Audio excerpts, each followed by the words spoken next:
प्यारे बच्चों, आज हम भूगोल के ही अंतर्गत भू संसाधन पर चर्चा करेंगे। जैसा कि सभी जानते हैं,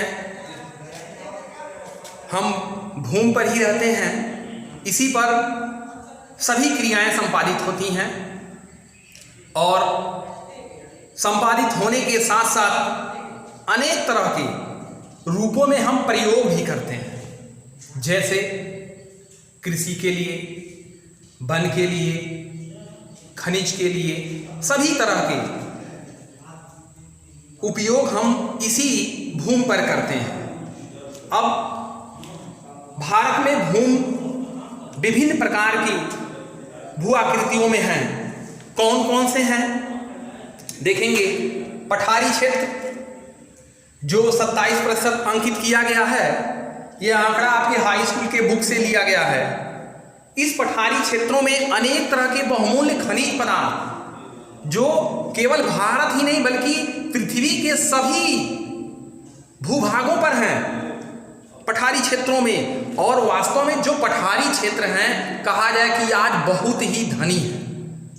वहां पर अनेक तरह के खनिज पदार्थ निकाले जा रहे हैं और वहीं अगल बगल औद्योगिकरण का विकास हो रहा है, जिससे उन क्षेत्रों का विकास, लोगों को रोजगार, सभी चीजें उपलब्ध हो रही हैं।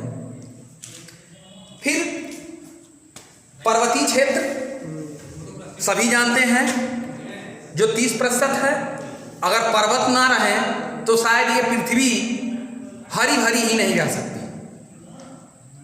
इस पर्वतीय क्षेत्रों पर अनेक तरह की जड़ी बूटियां, साथ में अनेक तरह के पेड़ पौधे जो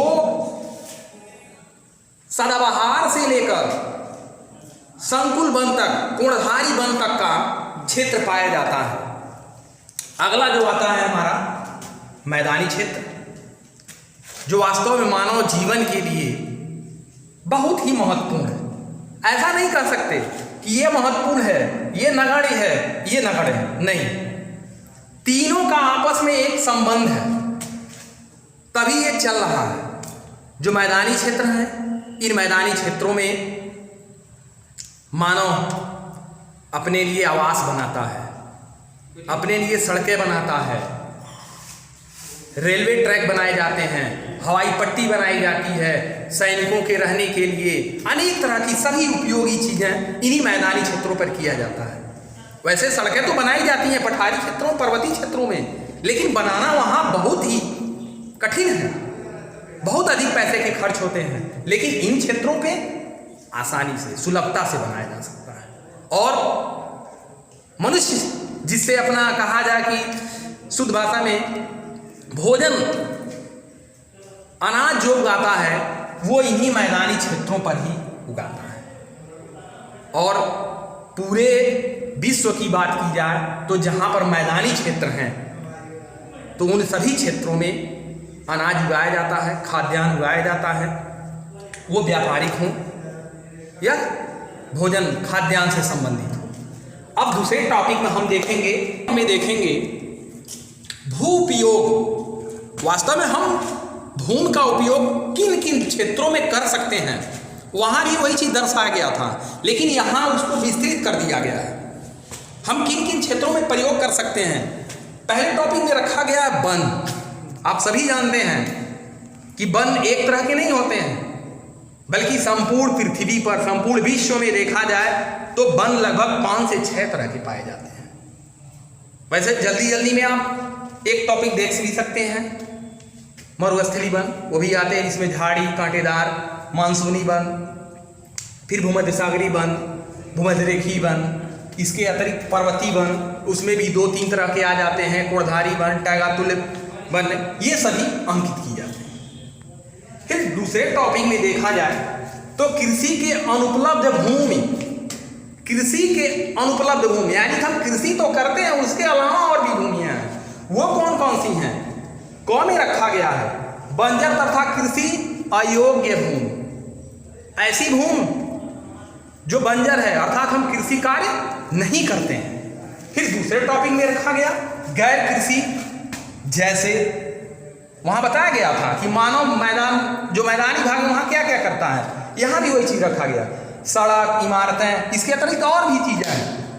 हम औद्योगिकरण का विकास करते हैं तो विशेषकर मैदानी क्षेत्रों में करते हैं। भले माल हम पठारी क्षेत्रों से लें, लेकिन विकास हम ऐसे ही क्षेत्रों में करते हैं।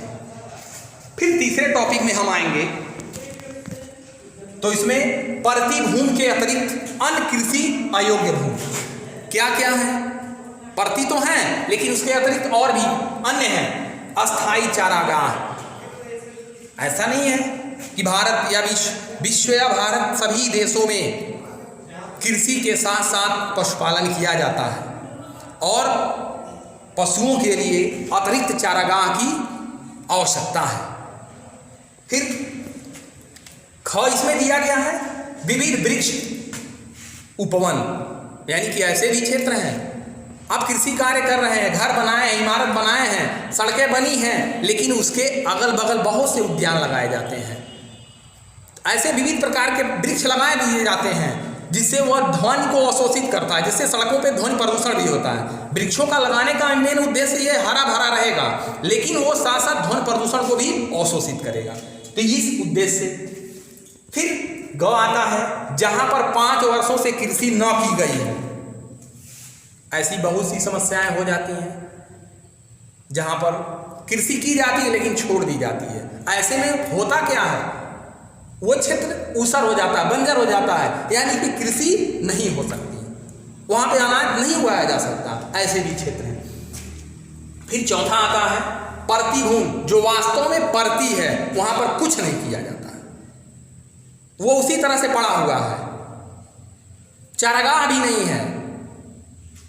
फिर जो लास्ट हमारा है 5वां, जो शुद्ध निवल बोया गया, यानी कि ऐसे क्षेत्र जहां पर कृषि की जाती है, शुद्ध मापन उसका निश्चित है कि इतने हेक्टेयर खेत बोया गया है, इतना उत्पादन होगा लगभग, ये सभी अंकित किए जाते हैं। तो बस आज के वीडियो में इतना ही। अब अगले वीडियो में मुलाकात होगी। धन्यवाद।